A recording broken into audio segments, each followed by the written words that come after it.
What's up, David Burns with you again for tips what you're supposed to do during the month of September. Good to be with you again. Let's get right into it because I'm excited about today's video. Last month in the month of August, I gave you some tips on what you should do in the month of August and recap those real quick. I said that we need to do a mite test, we need to control the mites with some sort of treatment or some IPM method, get those mites under control. And then we talked about how we need to feed our bees, we need to evaluate the queen, and we need to combine weak colonies. Okay, so the first thing we need to do and start really thinking about in the month of September is raising bees of winter physiology, and these bees live 4 to 6 months. So the bees you're seeing now on the front of your hive, like my last video where they were doing kind of weird washboarding stuff, those bees are going to be dead in approximately 2 to 3 weeks. They're summer bees, they're gone.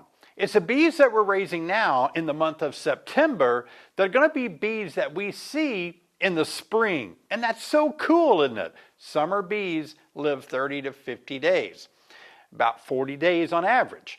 Winter bees are going to live 4 to 6 months. They have a physiology about them when they're raised in the fall, like in the month of September, that allows them to live months upon months. So let's say that the queen lays some eggs in the month of September, and let's say they live 6 months. So they're going to emerge in the month of October. October, November, December, January, February, March. So you're going to get into March. All these bees that are still living. And in October, we're going to talk about it when we do October, but she'll still be laying eggs in October if we can keep nudging her to do so. That's going to push us into April. That is huge, isn't it? But I want to focus on September. Now that it's September, look at this, winter physiology.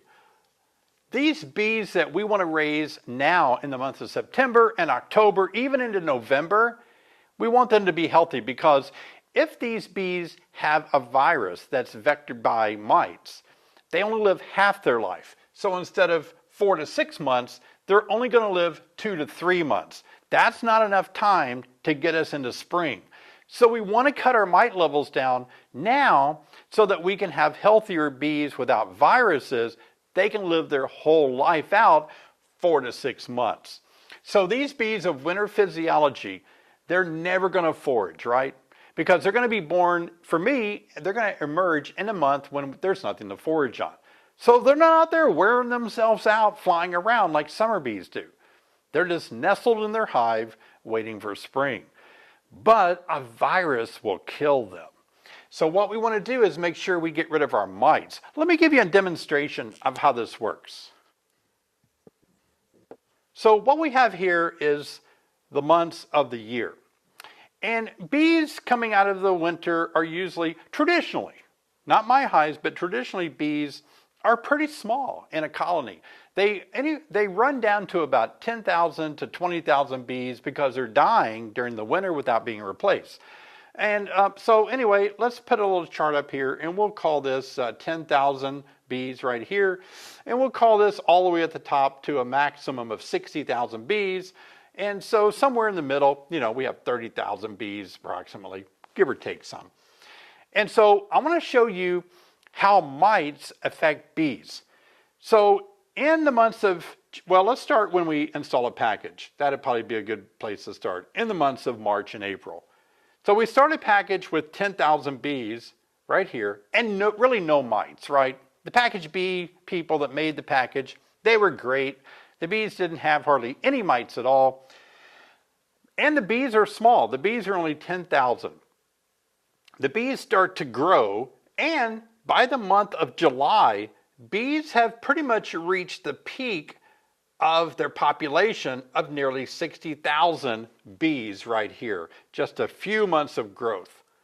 Now, because mites have to reproduce in the cap cell of the developing pupae, each generation that happens, just shy of 1 month, they start developing more and more mites based on these months. So, a bee will emerge every 21 days, a drone every 24 days, and as those mites reproduce in those cap cells, more mites are emerging, 2 for every cell on average. So you're getting a generation of mites, a generation of mites, a generation of mites, mites. So let's get another color, and let's say our mites are pretty much down to nothing, but we start getting a generation, a generation, a generation. Mites are following the generation of the bees, and they're actually doing better, because if there's 2 mites that come out of every cell for every bee, they're actually getting ahead, aren't they? But let's just put them even here. What happens now is that once we hit July and August, we get into some dearth. Traditionally, all charts will show this. The bees start to go down in population after July, and they drop all the way back down to about 10,000 bees as we go into December and January, back down to 10,000. But get this, the mites that are growing, they continue to grow like this. And so what we're seeing here is that the population of mites far outweighs the population of the bees.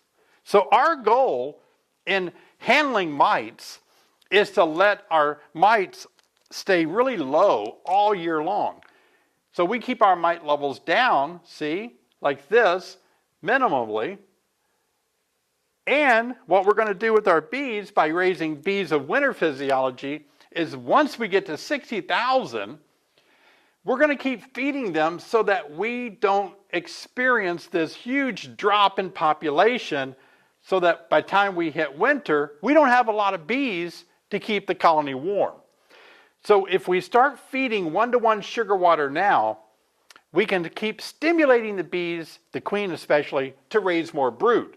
And we can keep our levels, they may go down some, but not as much.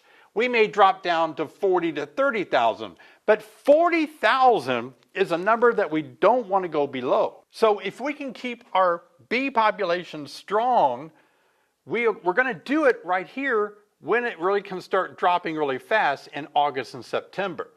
We do it by feeding 1-to-1 sugar water. And so by feeding 1-to-1 sugar water with protein, and if we can get by with it, it's really good to either feed them from the top, never from the entrance, but it's really good if you can feed them in an open community feeding. Because when bees fly out to go get nectar and they bring it back in, they're passing through the brood area. They're going past the nurse bees. Whether they're walking through it or whether they're giving this nectar to transport bees to take it up to the honey super, the bees in the nest area detect the incoming nectar. They're more apt to feed the queen royal jelly to get her to lay more eggs, because they've been tricked to believe there's a lot of nectar outside there, just like in spring. So what you're going to have to do in the month of September, this is exciting. In the month of September, you're going to have to go after making sure your bees are fed heavily 1-to-1 with protein powder, something in there to really stimulate those bees, to really do a good job feeding the queen royal jelly so she can lay a lot of brood. You're going to have to inspect your colony in September, this month, to ensure that they're laying a lot of eggs, the queen is, and that you have a lot of brood developing. And we're going to do that again in October. So this month in September, you have a job to do. I want you to go out there, feed your bees, and again, a community feeder is a great way to do it. Feed them so that they can lay more brood, but you have got to control your mites. If you followed a lot of my videos, and if you're a Bee Team 6 member and you've taken my beekeeping classes, you know that I teach you to make sure you start in July and August and September, and even October if you can get away with it. But in these months right here, you want to maybe start breaking the queen's brood cycle. Because if there's not an egg that develops into a pupa, the mites can't develop into mites. And so it's not too late to do that. I'm going to make sure this video goes out by the 1st of September. So in September, if you can break your queen's brood cycle by taking a push-in queen cage and caging your queen for 5 to 7 days. So if you do that in the month of September, look at these numbers. Let's say that you cage your queen for 7 days. Now, your queen is probably going to lay about 1,000 eggs. Let's be conservative in the months of September. So we got 7,000 eggs for those 7 days that are not going to be laid. If the mites grow at 2 mites per cell or per egg laid, that's 14,000 mites that you will keep from being born by just breaking the brood cycle of your queen for a week. You're preventing 14,000 mites from developing. That is huge. I'll show a video. Let me insert a video right now on how you can use that push-in queen cage to actually break the brood cycle of your mites. And then I'll be right back with some more good stuff. There's the queen here. It'll be right there. Okay. So all you got to do is find the queen. There she is. I'm just going to gently make sure the bees are out of the way.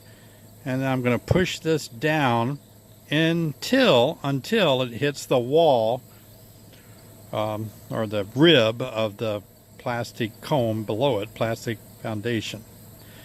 Now the neat thing about this is I've actually captured the queen in here, and see, all these bees can get out. There, you can see them climbing out through this kind of the thickness of queen excluder material, but the queen can't make it out. She's still in there. So while she's in there, she can lay eggs here, but she can't lay eggs anywhere else. So this push-in queen cage, you know, we sell these, really nice ones. It allows us to keep her in there for about 5 days, 7 days. And then that way, if you do the math, if you have her in there for 7 days and she lays 1,000 eggs a day, that's 7,000 eggs that aren't laid. There's 2 mites that develop on essentially every potential pupa. And so that would be 14,000 mites you're preventing over the course of a week. See if you can see her walking around in there. So you see, most of the bees have made it out and the queen is still trapped in there. Okay, that's a good idea. Special bonus footage on how you can use these push-in queen cages to help reduce mites. I'll leave a link below in the description. You can get these push-in queen cages either from our website or from Amazon. I'll leave those links below. But we may run out of them. That's why I'll leave 2 links. But these are important. 14,000 mites eliminated. So as we think about reducing mites, we're doing it because we want these bees of winter physiology to be healthy. We want them to live 4 to 6 months, not 2 to 3 months. That's what happens to beekeepers. I'm telling you what, let me get my eraser. Here it is. So again, traditionally, bees are at their lowest number in the winter time in January. And April, May, June, July, they hit their peak in July, and they start fading down to their lowest number back in winter. And what we're experiencing, though, is that mite levels grow, and they outbrood the bees and keep going. But we need to keep our mite levels down here, and we need to keep our bees, their numbers, going strong. Instead of taking a dip now in September, we want them to go like this, so we can reach 40,000 bees from 60,000 here. Traditionally, people are comfortable going from 60,000 down to 10,000 into winter. And where I live, 10,000 bees is not enough heat to get my bees through the winter. So sometimes I've noticed when I've lost hives, it wasn't because they had too many mites. It wasn't because of a bad winter. It was because of low population. You're going to make the mistake. It's so easy for beekeepers to make this mistake. You walk out to your hive, you look at all those bees out there, and you think, this hive is so populated. They're going to be great in the winter. Nope, those bees are going to be gone in the winter. The only bees that are going to be your winter bees are the eggs and the capped over brood that you see in the month of September and October. The bees you're looking at now, they're going to be gone by Christmas. So this is so important.